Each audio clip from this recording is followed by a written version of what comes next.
Fala galera, Jesuscope, esse é o último vídeo da nossa série O Reino Simplificado. Nossa expectativa é que essa série tenha abençoado muito a sua vida e aberto a sua mente para entender a palavra de Deus e o reino de Deus. E nesse último vídeo a gente vai falar sobre a vinda do reino de Deus, falar um pouquinho sobre escatologia e eu tenho certeza que vai ser muito relevante para você. Então dá uma olhada.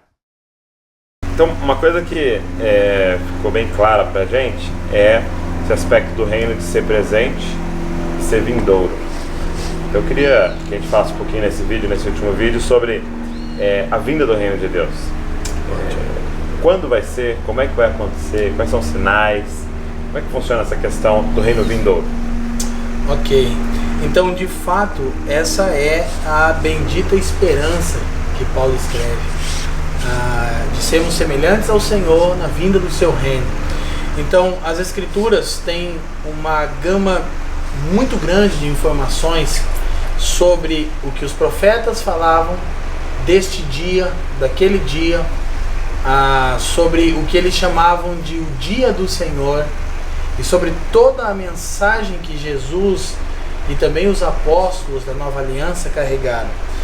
Eu acredito que Mateus capítulo 13 possa ser uma boa base inicial para observarmos verdades sobre o quando do reino vindouro.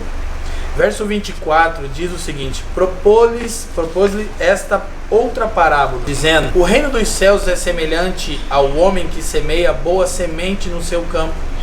Mas dormindo os homens, veio o seu inimigo e semeou o joio no meio do trigo e retirou-se.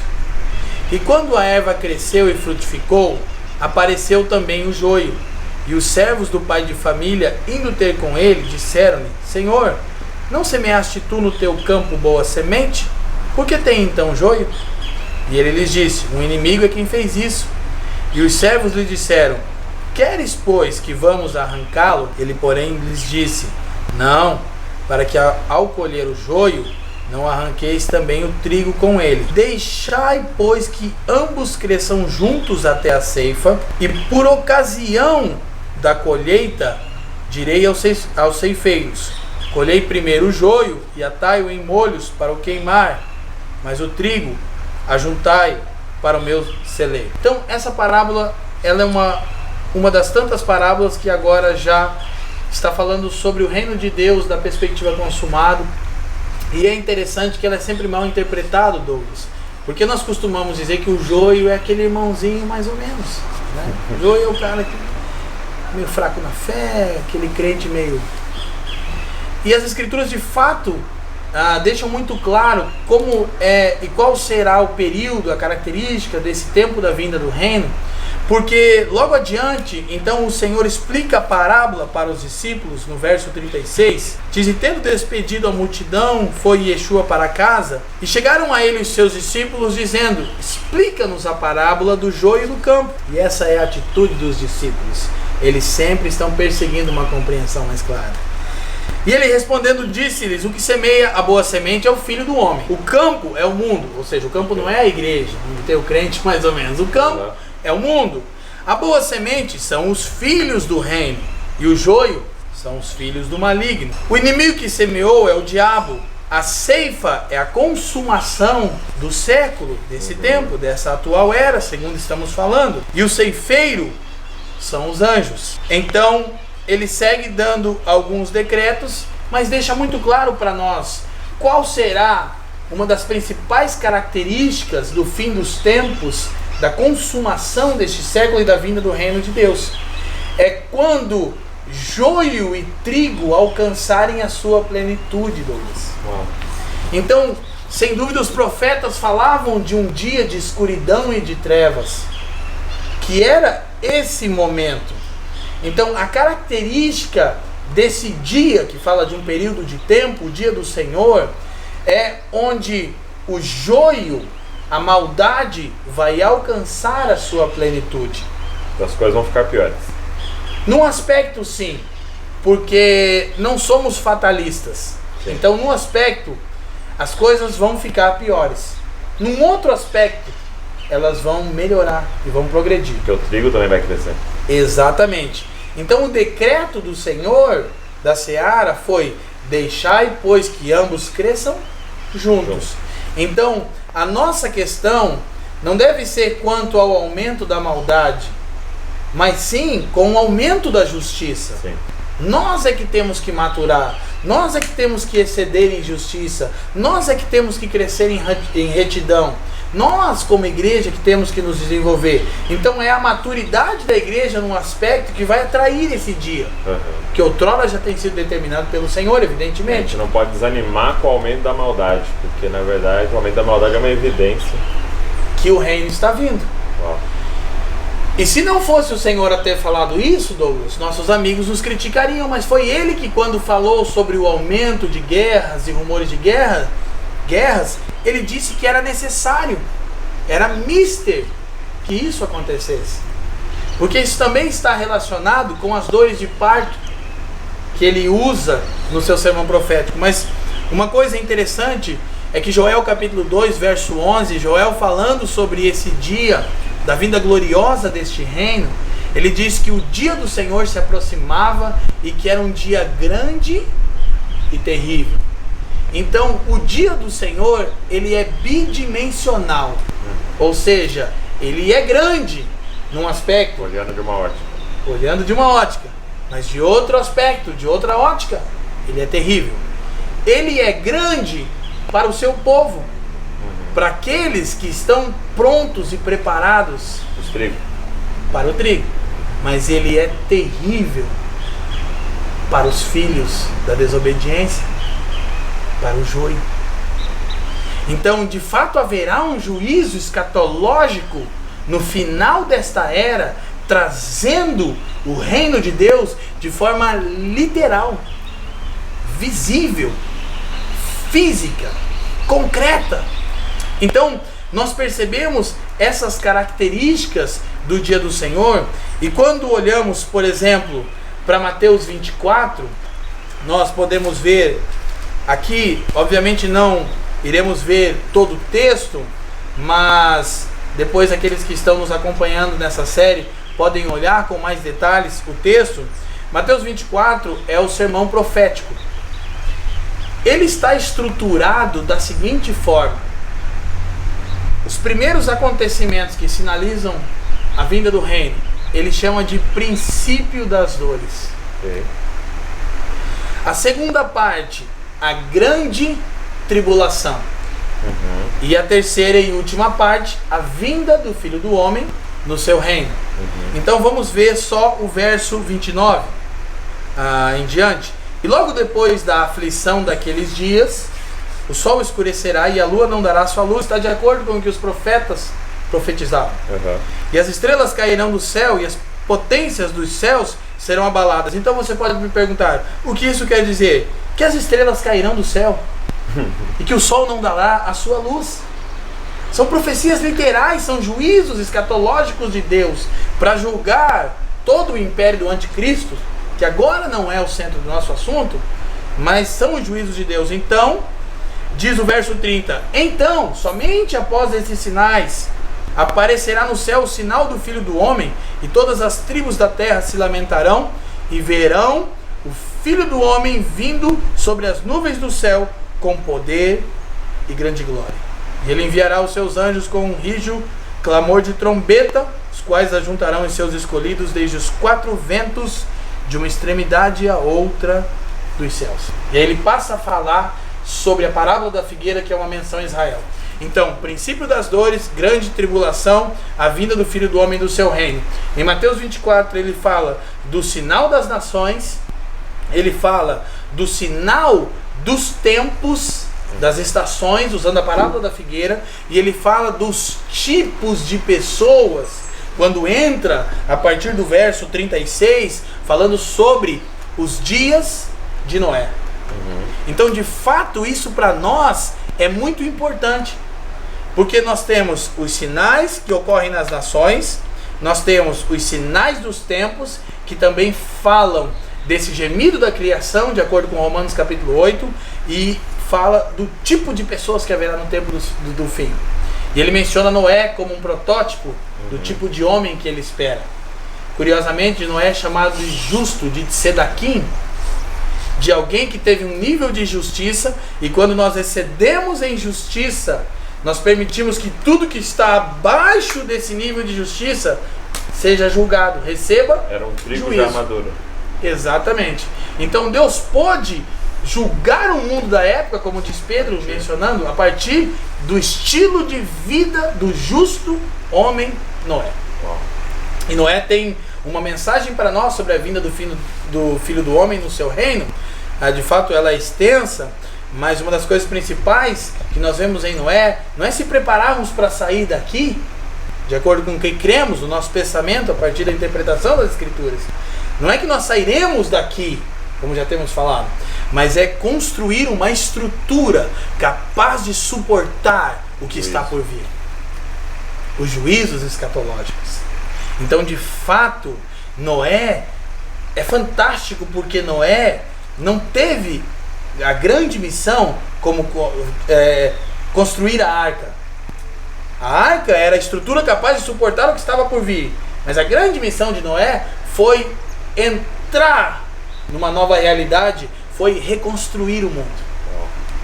Essa é uma analogia profética poderosa sobre a igreja. Passar de era, né? Exatamente, essa transição dentro da arca. A estrutura capaz de suportar o que está por vir. Os juízos de Deus, que não são para o seu povo, são para julgar o império do anticristo, como eu já mencionei. Inclusive as escrituras vão mostrar em Apocalipse capítulo 8 que a igreja está com suas orações e intercessão cooperando para a manifestação do juízo de Deus contra toda a impiedade, porque nós somos, como falamos no vídeo anterior, a embaixada do reino. Nós somos o meio pelo qual Deus está movendo a sua vontade. E isso é muito importante para nós. Então nós temos essa estrutura básica, e temos os sinais, e temos mais de 150 capítulos em todas as escrituras falando sobre o fim dos tempos. E muitos de nós falam nos nossos ciclos de comunhão que estamos vendo os sinais, estamos vendo o cumprimento, mas poucos de nós estão meditando nessas profecias que visam nos preparar e nos dar a capacidade de responder o que os céus estão requerendo para esse tempo. Ser essa estrutura, né? De fato. E até eu queria dizer que nós aqui no Didascope a gente quer fazer uma série só de escatologia. Uau. Já estava conversando sobre isso, de falar, Muito vamos bom. sentar, a gente conversar só sobre escatologia. Então se prepara aí no futuro para uma série com o pastor Leandro, para a gente pensar somente sobre o fim dos tempos aí, né? Uau, eu creio que isso é de grande valia, Douglas, porque quando nós pensamos na vinda do reino, então nós estamos falando de escatologia. Vamos simplificar a escatologia, né? Escatologia, o estudo das últimas coisas, dos últimos dias. Não tem nenhum bicho de 7 cabeças. E um paradigma que tem que mudar, Douglas, é que Apocalipse não é um livro complicado de entender. Eu costumo brincar que é o único livro da Bíblia que o nome é revelado. E a gente diz que é o mais difícil. A revelação. E o centro de Apocalipse está na primeira declaração do livro. Apocalipse 1:1. Esta é a revelação de Jesus Cristo. Não trata da revelação de uma tragédia, de como o caos se estabeleceu, mas sim do aparecimento do rei deste reino, do Messias, Yeshua, de Jesus o Cristo. E Apocalipse nos apresenta Jesus como noivo, rei e juiz. Então temos todos esses aspectos. Ele vem por ter paixão e zelo por sua esposa, que é a igreja, nos chamando no fim dos tempos para devoção, nos chamando para o lugar de comunhão, como as virgens prudentes de Mateus 25, nos chamando para cooperar com o seu reino e nos alertando sobre o juízo. Porque o reino é e ainda não. E de fato, se olharmos com cuidado toda a doutrina neotestamentária, talvez nós vamos poder perceber que alguém pode entrar no reino agora, pelo novo nascimento, mas não participar da sua plenitude, não entrar no reino amanhã. Sério? É um assunto que precisamos pensar, porque o reino de Deus, ele é tanto a vida eterna, como ele é uma herança. Então, quando nós nascemos de novo e cremos no Senhor, pela graça, mediante a fé, ok? Nós então somos parte do reino. Nós então estamos na expectativa desse dia. Mas a Escritura vai falar em 2 Coríntios, por exemplo, 5:10, em 1 Coríntios 3, do 10 ao 16. A Escritura vai falar em Apocalipse capítulo 20 sobre o galardão, sobre a herança, sobre a recompensa. Ele diz: eu venho para dar a cada um segundo as suas obras. E na maioria desses textos, como em 1 Coríntios 3, como em 2 Coríntios 5, está falando aos santos, Douglas. Está falando à igreja, está falando a nós. E alguns não receberão essa herança. Tanto que em Mateus 25, aqueles que tiveram as boas obras de justiça, que é interessante também mencionarmos que em Apocalipse 19, que fala da vinda do Senhor, diz que a noiva já se preparou e foi-lhe dado vestir linho fino, que são os atos de justiça dos santos. É cada vez que você amou o órfão, é cada vez que você foi resposta para a viúva, é cada vez que você derramou a sua vida pelo próximo. Você me viu nu e me vestiu. Exatamente. Estava preso, foi me visitar. Isso. E o decreto dele é: vinde, benditos de meu Pai, e possuam por herança, que é dada a filhos maduros, o reino que vos está preparado desde a fundação do mundo. Tem um aspecto do reino que só será desfrutado por aqueles que derramarem a sua vida. Aquilo que Paulo chamava de o prêmio da soberana vocação de Deus em Cristo Jesus, em Filipenses capítulo 3. Eu de fato, Douglas, tenho vivido a minha vida e tenho orado, e nós temos feito isso, por uma geração que não apenas vai querer conhecimento, porque nosso intuito aqui na série Reino Simplificado não são as informações, mas é que essa chave de conhecimento que outrora foi retida pelos intérpretes da lei, como nós mencionamos, e Yeshua disse: vocês não entram e não deixam entrar. E nós de fato não queremos fazer isso, nós queremos simplificar, nós queremos facilitar, divulgar, para que todos possam provar essa realidade do agora e amadurecer, e do amanhã, e de desfrutar da herança de Deus, de desfrutar de todas as bênçãos gloriosas do seu reino. Mas de fato a Escritura é muito clara em dizer que nem todos receberão esta recompensa. É interessante, esse tema da escatologia ele é tão importante, que você mencionou Noé, né? E eu estava ouvindo sobre Noé, e esse pastor dizia o seguinte, que Noé, ele recebe uma revelação do futuro, né? É revelado para ele o juízo, é revelado para ele essa mudança de era, e ao saber disso, moldou o presente dele. Ele já não tinha mais como viver da mesma forma que ele estava vivendo. Ele teve que refazer, repensar a sua mentalidade, sua vida, seu trabalho, os gastos, tudo, seus investimentos, a partir de um conhecimento que ia acontecer. Fantástico. E é isso, a gente tem que se debruçar, entender o que vai acontecer, porque essa visão do futuro tem que moldar o que a gente está fazendo. Exatamente, e é esse o propósito de nós meditarmos sobre a vinda do reino, que a escatologia não tem a missão de responder às perguntas suscitadas pela nossa curiosidade. Antes, visa despertar a nossa responsabilidade. Isso que é compreendermos o reino, e por isso nós temos, então, como eu mencionei, mais de 150 capítulos das Escrituras falando desse grande dia, e temos o livro inteiro de Apocalipse dedicado a isso. Para quê? Para que a revelação daquilo que está por vindo remodele a nossa vida no hoje, no agora. É isso. Então é isso, galera. Se você não viu os vídeos anteriores, eu te incentivo a ir lá e dar uma olhada. Em cada um deles são 6 vídeos da série O Reino Simplificado, e fala sobre o reino e a igreja, fala sobre como entrar no reino de Deus, o que é o reino de Deus. Eu vou deixar os links aqui na descrição para você ver todos. Nós pedimos para o pastor Leandro nos falar de um livro que embasava tudo isso, e que quem quisesse pudesse se aprofundar nesse tema, e ele indicou O Evangelho do Reino. Então, se você deseja se aprofundar nessa temática do Reino de Deus, leia esse livro, O Evangelho do Reino, e eu tenho certeza que você vai conseguir compreender muitas coisas em relação à palavra de Deus. Deus abençoe você e não se esqueça, você é uma cópia de Jesus.